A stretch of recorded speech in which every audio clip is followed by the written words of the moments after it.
we got to talk about NXT TakeOver New Orleans. Now, I want to ask you guys this, and I'll probably pull this for the YouTube channel to see if anyone responds and to see if anyone agrees with me or disagrees, because I've been saying this to anyone who would listen over the last week.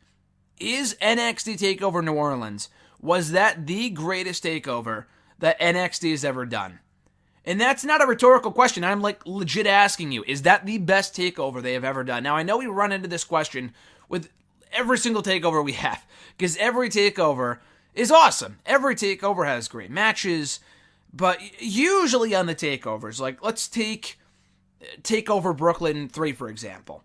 Great show, but the only one nitpick against it, I would argue, was like the main event. I thought the main event with Drew McIntyre and Bobby Roode was very mediocre. It was a good match, felt very mediocre though.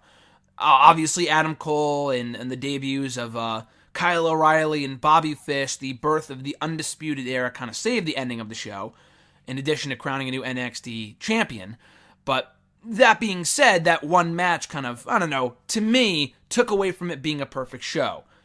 I cannot nitpick anything about the show that I saw on Saturday. I thought start to finish was perfect. Really, every match delivered. Every match was at least great.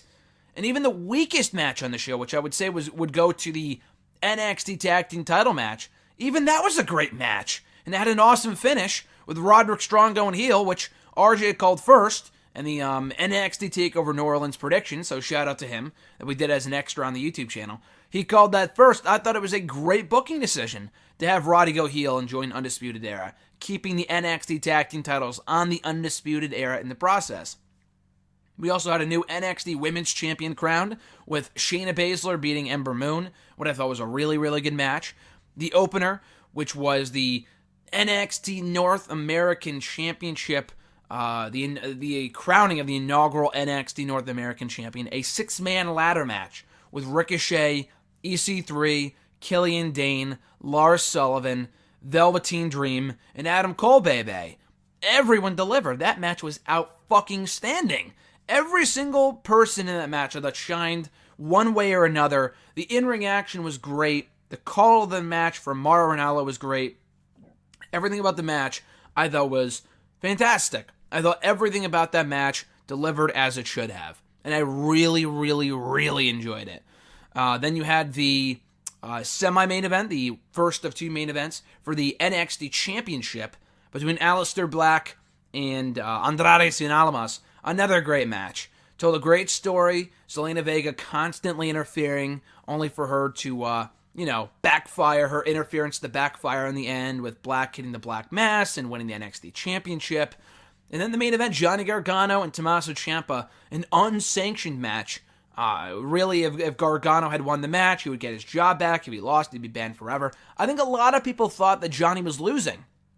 I know I, for one, thought that Johnny was losing and was moving up to either Raw or SmackDown soon after, but obviously not the case. He's sticking around in NXT a little longer, which is great. I think he's a great asset to the NXT brand. But no, I really, really enjoyed that. I thought the whole match was, again, perfectly executed. I thought they told an awesome story. They peaked when they should have. Kind of a lot of callbacks to former moments between their tag team days and the breakup and the split, and since they've been rivals and stuff like that. The incorporation of the weapons and the drama and the suspense, the emotion, everything about this was perfectly executed, like I said. Really nothing to nitpick from that match. That's how much I enjoyed it. The entire match was, I thought, the perfect topping to what I thought was a tremendous takeover. And again, I cannot nitpick a single thing about it. That's how good that show was. So again, I asked this question. Was NXT TakeOver New Orleans the best takeover that NXT has ever had? In my personal opinion, I think it is. I don't think there is a better takeover out there than what was better on Saturday night.